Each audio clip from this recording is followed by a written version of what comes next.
विकसित Bharat youth parliament हाबाफारि बिमुंजों गंसे हादोर मोनसे बिसायख'थि आयदाखौ लानानै फरायसाफोरनि बिबुंथिनि बादायलायनाया दिनै थुंगेबाय।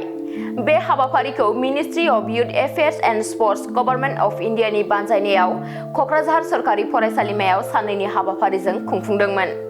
दिनै डिस्ट्रिक्ट नडाल राउन्ड लेभेलनि बे बादायलायनायाव फारियै क'क्राझार, धुबरी आरो चिरां जिल्लानि 18 निफ्राय 25 बोसोर बैसोनि 760निबो बांसिन फरायसाफोरा बाहागो लादों। मख'नो गोनांदि दिनै नैथि एबा जोबथा सानाव दिनै बेखेवगिरि आलासि महरै लकसभानि एमपि जयन्त बसुमतारिया बाहागो लादों। बे हाबाफारियावनो क'क्राझार सरकारि फरायसालिमानि गोरायुं डक्टर डिमासा दैब्रां बसुमतारियाबो बाहागो लादों। लकसभानि एमपि जयन्त बसुमतारिया हाबाफारिजों लोब्बा लाखिनानै खौरांगिरिफोरनि सिगाङाव माखासे गोनां बाथ्राफोरखौ बुंथिदों। फैगौ 2047 मायथाइयाव भारत हादरखौ मोनसे जौगासार हादर खालामनो थांखि लादों। बेनि थाखाय जोंनि लाइमोनफोरखौ लानानैनो जोंनि इयुना जाफुंसारगोन।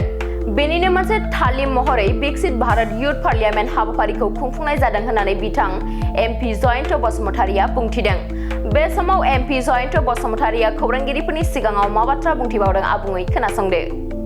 जोंनि इयुन, जोंनि भबिष्यत, जोंनि नखर समाजनिफ्राय लानानै हादोरसिम युथ एबा लाइमोनफोरनि सायाव निश्चय सोनारनानै थायो।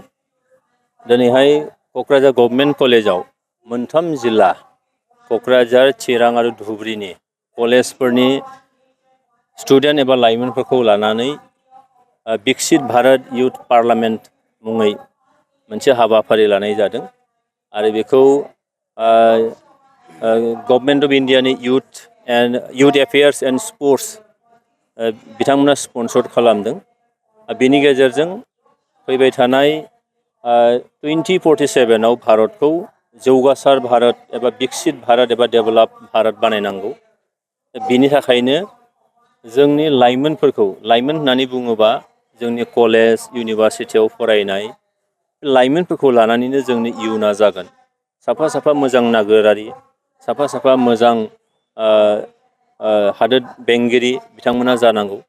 जायनि थाखायनो बिनि मोनसे तालिम, मोनसे प्रेक्टिस दिनैनिफ्राय जाहाथे जायो आरो बिनि गेजेराव दिनै मोनसे टपिक लानानै वान नेशन वान इलेक्शन, मोनसे हादोराव खेबसेयावनो गासैबो इलेक्शनफोरा जाहाथे जायो। जों नुयो मोनसे समाव इन्डियाया जेला उदांस्रि मोनजेनदोंमोन, जोंनि डेम'क्रेसि हिसाबै इलेक्शना जेब्ला जागायदोंमोन बे टाइमाव वान नेशन वान इलेक्शनानो दंमोन। नाथाय गेजेर गद'आव बबेबा स्टेटआ बिथांमोननि सरकारा बायनांनायनि थाखाय बे वान नेशन वान इलेक्शना जानो हायाखै। जायनि थाखायनो हादोराव गोबां खेब बेबायदि इलेक्शनसफोर जायो जेराव जोंनि मेन पावारनि गोनां जायो, जेराव जोंनि रां रुफानि खरस जायो आरो बे इलेक्शन खुंनायाव जोंनि टाइम फ्रेम, मोनसे फिक्स टाइम गैया। जेराव कलेजफोरखौ लानाय जायो बोसोर माने 1.5 मास 2 मासहालागै, जेराव कलेजाव क्लास जाया, स्कुलाव क्लास जाया, फोरोंगिरिफोरखौ इलेक्शननि खामानियाव बाहायनाय जायो, फोरोंगिरिफ्रा क्लास खालामनो हाया। बिदियाव जोंनि रांखान्थिजों लोगोसेयैनो जोंनि जे हिउमेन रिसर्स दानाय, बे हिउमेन रिसर्स दानायाव गोबां हेम्पार गोग्लैयो।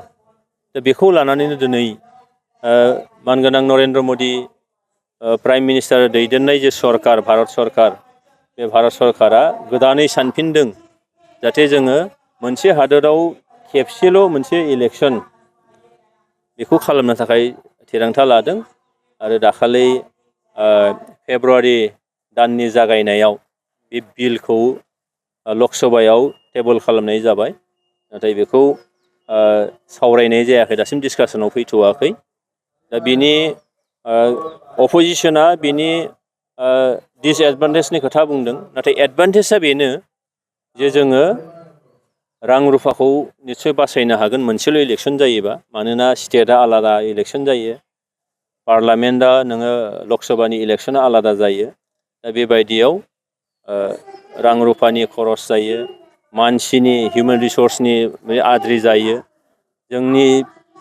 जोंनि जे फिउचार हिउमेन रिसर्स दानांगौ जायफोरखौ लानानै बिथांमोना क्लास खालामनो मोना, इमारजेन्सि लाइक मोनसे सिचुवेसन जायो दा बे गासैखौबो खमायनानै थाखो 5 आरो मेट्रिक आनजाद उथ्रिसार जागोन फरायसाफोरनि थाखाय गोजोनथाव रादाब गोनांथि आरो मोजां खाबुफोरखौ लानानै गुन गोनां सोलोंथाइ होनो नोंथांमोनखौ नेनानै दङ बड'लेण्ड स्टार एकाडेमि क'क्राझारआ 2024 इं मायथाइयाव क'क्राझार थिथागुरि समबाय मावख'नि साखाथियाव गोदानै गायसनजानाय बड'लेण्ड स्टार एकाडेमि क'क्राझाराव 2025-2026 सोलोंथाइ बोसोरनि गोदानै मुं थिसननाया सोलिगासिनो दङ बड'लेण्ड स्टार एकाडेमियाव 6 थाखोनिफ्राय 9 थाखोसिमनि फरायसाफोरा बर' बिजोङाव आरो 11 थाखोनिफ्राय 12 थाखोसिमनि फरायसाफोरा बर' बिजों आरो इंराजि बिजोङाव मुं थिसननो हागोन बेनि थाखाय आर'ज बिलाइ आरो फान्डुलिपि बिलाइगासिनो दङ 11 थाखोनिफ्राय 12 थाखोसिमनि फरायसाफोरनि थाखाय आखा-फाखा आरो रोंगौथि गोनां फोरोंगिरिफोरखौ लानानै साइन्स कमार्स एन्ड आर्टस मोनथाम स्ट्रिमनि सायाव फरायसाफोरखौ गुन गोनां सोलोंथाइ होनानै बायदि बिथिंजों सोरगिदिं जौगाखांनाय लाबोनो साखाफारा क'क्राझारनि थिथागुरियाव थानाय बड'लेण्ड स्टार एकाडेमिया